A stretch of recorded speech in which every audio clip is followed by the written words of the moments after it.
Hi everyone, I hope you all doing well today. So today I have a few things to do. The first thing I think I'm going to do is I'm going to go around the garden and use this tool to remove any weed that I've got in the garden. And then the next thing I'm going to do is I'm going to give my clematis and roses a little bit of the ground up eggshells that I have made here. So all I did here was I baked the eggshells at about 300 Fahrenheit for about 15-20 minutes, and then I just break it up with the coffee grounder, or I just use my hands sometimes, right? But you know, these don't break up easily in the garden, so the finer you can get it to, the better it will, and the quicker it will decompose in the soil, right? So anyway, but I think that's pretty good. And then I will also give my roses and clematis a little bit of the rose food. So I actually used this last year, but I went to the garden center this morning and I couldn't find any, so I picked up one of these.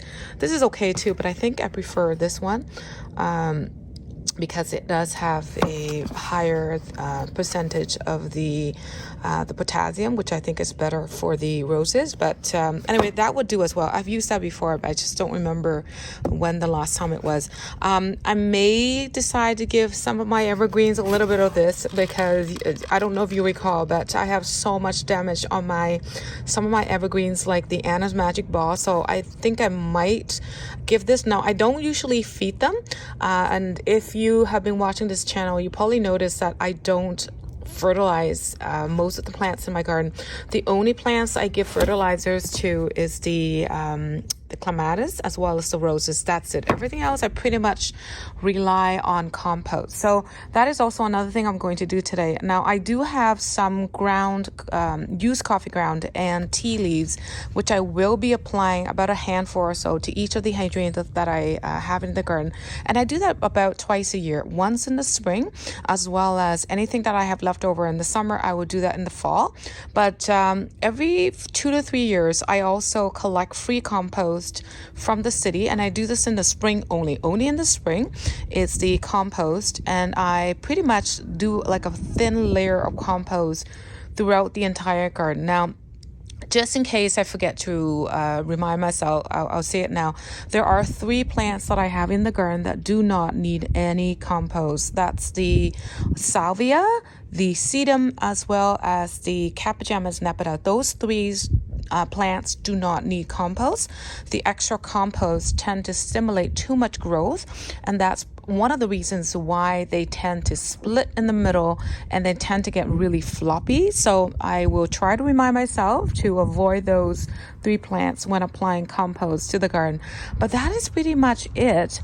Now, if you like the synthetic fertilizers, you can do that. But I don't tend to give, like I say, use too much of the synthetic fertilizers, because they do provide a quick boost of nutrients to the soil, but they do very little to improve the soil life, right? So I prefer natural things like used coffee ground, used tea leaves, and compost, because they do improve the soil's texture and structure of the garden soil, as well as stimulate microbe population, right? Or growth of microbes in our soil, which makes the soil so much better. So anyhow, before I do that, I also just noticed today, I don't know if you can see it, but I have here the jantar cedar. I have got one on each side of the garden, and I was looking at them and they don't look so good. So what I think of doing right now is just to take them out, move them into a container, and see if I could revive them. Otherwise, I may have to replace them. But anyway, it makes me sad because I love this yellow texture of the arbor here, but it's so pretty. But anyhow, that's what I'm gonna have to do. So let me set my camera up and go through all of that with you.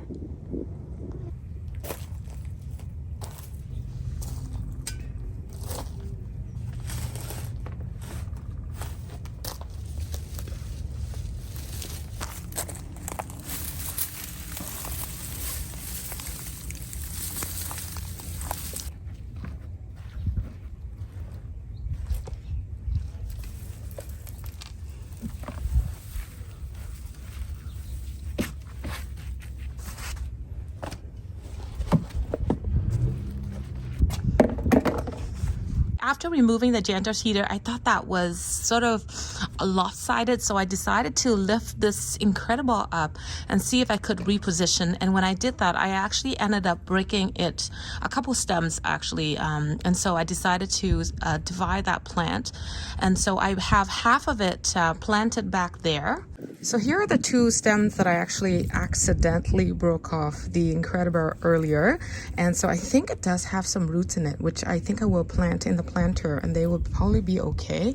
And then I've got the other half here, which I will plant in the same planter as well.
So here's what the garden is looking like right now, and I think everything looks really pretty. I did end up watering everything in. Now I didn't water it too much because we are expecting some rain tomorrow, and I did also do everything else that I said I was going to do except for one thing. I ended up not fertilizing the Anna's Magic Ball because I just realized that they're not very healthy, so it's probably not a good idea to give them fertilizers when they're not at their best health, right? So anyhow, I want to say thank you so much for watching this video. It is getting late and I better head inside, and so I hope to see you all next time. Take care, everyone. Bye bye for now.